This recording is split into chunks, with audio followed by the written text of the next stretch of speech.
Are you the type of person who's watching so many motivational videos to get yourself so pumped up so you can start to take that action? If you are, I know exactly how you feel, because for years I was that type of person. I would search motivational videos, I'd have my favorites, and just watch them on a rerun to try to get myself so excited to allow myself to take some action. And sometimes it worked, but it definitely didn't last until I started to shift certain ideas about motivation in general. And today I want to break a bunch of myths about motivation so you can start to take the action that you know you should and could be taking. If you're new to the channel, my name is Ben Schwartz and I'm a high performance coach working with people both on a personal and a professional level. If you're looking to live a richer life, make sure to hit the subscribe and the like button.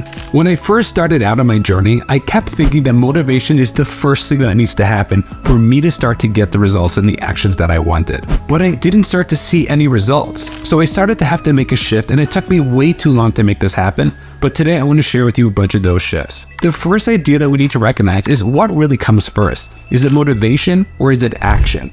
And if you're the type of person who's trying to do things while they're only motivated, we all know that it's just going to fall off and you're not going to be able to last long by doing it. We have to realize that action really comes first. If we could start to be more proactive with starting to take that action, it's only going to be helping us to get more motivated in the thing that we're looking to do. Think about it. If you want this thing to last for a long time, do you really believe you're going to be motivated for the rest of your life? And the answer is no. So why is it that we're waiting to be motivated to take the action? If anything, if we could take the action when we're not as motivated, then we'll be able to do the things and even take it to the next level when we are motivated and we are excited to do it. And what's cool is the more we can put ourselves in the situation and the more we can get things done, the more we're going to be able to motivate ourselves. Sales used to be one of these scary topics that I used to not like talking about. I was so scared to pitch high ticket, and it was something that I wasn't even good at until I started to realize that I could learn about sales. I started to get different sales books. I started to listen to different YouTube videos and podcasts on sales just to get a better understanding. And what was so interesting is that the more I would listen to these different topics, the better I got at sales and the more excited I was to get on sales calls. I was waiting for people to reject me because I wanted to practice the tools and the techniques that I personally learned when it came to sales. And I found it so interesting that I went from something that I wasn't interested in doing, something I was scared to do, to something that I couldn't wait for it to happen. And I realized looking back that the more I got myself involved in sales, the more it is that I was able to really enjoy it. So we sometimes have to stop waiting to be motivated and we have to just look to take that action. The second idea is understanding what the real expectation of what it is we want to get done. You see, so many times we think that things are just going to be amazing all the time. And the truth is, it's not going to happen. There's going to be brick walls, there's going to be difficult times, there's going to be times that you're going to have no idea what to really do, and you're going to be so frustrated, and you're going to want to give up. But if we keep waiting for this motivation to happen, we're not going to be able to get through those tough times. We have to realize that if we could start to look to move forward, even when we're not motivated, and the work needs to get done, even though we're not interested in doing it, we're then only going to be able to be more productive and more successful over the long run. If you zoom out and you try to see what success really looks like, really all it is making certain decisions as quickly as possible. So the more we can make those decisions and the more we can take that action, the quicker we are going to be able to bring that success to us and allow ourselves to reach our goals. But if we're constantly waiting to be motivated, there's going to be days, weeks, or even months in between certain tasks that need to get done. They're only going to delay the success. We all have that ability to achieve the goals, but the question is, how quickly are we going to achieve those goals? Are we going to do it in a reasonable amount of time, or are we just going to waste so much time trying to reach our goals? The third idea is to understand when it comes to the task at hand, we have to take our emotions out of it. Business is very emotional. There's so much at stake and we're so passionate about the things that we're looking to do. But we have to realize that sometimes we just need to be a little bit more logical. People love riding on their emotions, but we have to realize that our emotions are come and go. And if we're only relying on our emotions, there's going to be a lot of days where we're not going to be in the mood.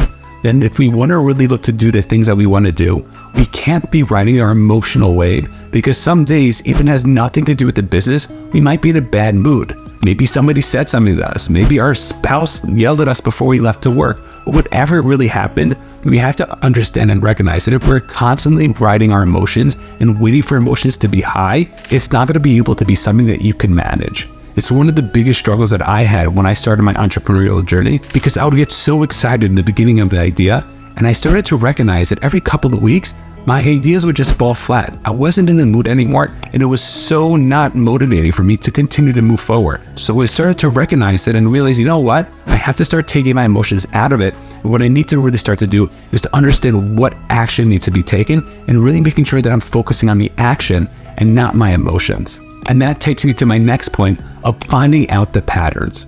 You see, so many times people might be motivated, they might be energized by doing something.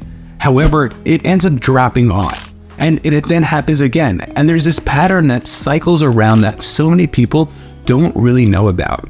And because they're not thinking about it and because they're not being conscious about it, they end up self-sabotaging themselves because they're just not aware of what's going on. We have to understand that if we want to become successful over the long term, we need to be able to get that feedback when things go bad. Meaning, if we know we're emotionally out of it, why are we emotionally out of it? Is it because we didn't get a good night's sleep the night before? Did we lose a big client? What's really going on and what's causing our emotions to be brought down? Because if we could be more prepared the next time, so whenever anything else happens, we'll have the ability to make sure that we don't let it affect us and we can start to move forward with the actions that really need to get done. A great way to understand your patterns is by journaling. I am a huge proponent of journaling and making sure that you can start to do the things and understand yourself and collect the data about yourself. To be successful in the business, you need to understand what data has happened in order to use moving forward. So why not collect the data about yourself and look to journal? I made a whole video about journaling in general, so make sure to take a look at the video over here. A really cool idea that we can start to use when it comes to motivation in general is that we can start to count our wins. You see, we know in business there's going to be good times and there's going to be bad times. But we have to start to understand what are the good times and what are the bad times. And when it is the bad times, what are we supposed to do? How are we supposed to really handle that? And if we can start to say to ourselves, hey, you know what? These things are not going so great. How do I get myself out of it? A great way to understand and to do that is to understand that we need to count our wins. And there's certain people who even have a journal separately for their wins because they know that things are going to go bad at a certain point and they need to remind themselves just of the good times. To remind themselves this is just a season. This is only going to last for so long and we'll be able to get out of it. But so many people don't do that. They're not counting their wins. So when you're down, you'll be able to look at the wins. As well as if you're consistently counting your wins, you're constantly giving yourself that emotional support for yourself that you're doing great things. It's only going to keep you higher and higher and higher. And it's something that is so powerful that so many people do is that you're constantly looking for their wins in order to be able to see what it is that is going well. We as humans love looking at the negative and not focusing on what's going well. But if we can start to build this muscle to do more, we're going to be able to see that we could start to focus on the wins and really make sure that we're staying positive as much as possible, which is only going to help us be more productive in the long run. The last hack in terms of what we can start to do to really make sure that we're going to be productive over the long term and to make sure we're going to stay as motivated as long as possible is to really set up a routine. It sounds simple, but if we can start to put in a schedule, if we know what we're doing before we even get to our day, if we could set our week up the week before or the month before and know exactly what we're doing, we're going to be able to be less emotional about what is going on and looking more to just get stuff off of our to-do lists. We know that if we have a list of things that need to get done, it's so much easier to get ourselves to do it as opposed to thinking about it and getting so emotional about all the decisions that need to happen. So make sure when you're looking to stay motivated, have a schedule, write things down, understand that if you could be organized in that sense, you're going to be able to really make sure that you're being productive. You're going to be able to make sure that you're going to be productive in the long run. It's going to be able to help you keep taking that action even when you're not necessarily in the mood. Stop waiting to be motivated to take the action. Understand that nothing's really going to change. You might feel emotionally a little better about yourself, but understanding that action is the biggest thing. If we could start to take the action, if we could start to move forward, that is going to be the thing that we're going to want to be able to do to make sure that we reach our goals, to make sure that we succeed. Of course, it's always nice to feel good about ourselves and to watch a nice video here and there, but understanding that the biggest way to get yourself motivated and to move forward is to really start to move and to really start to get things done. If you found this video valuable, make sure to hit the subscribe button down below. And don't forget to check out this video to find out more tips on how to live a more successful life.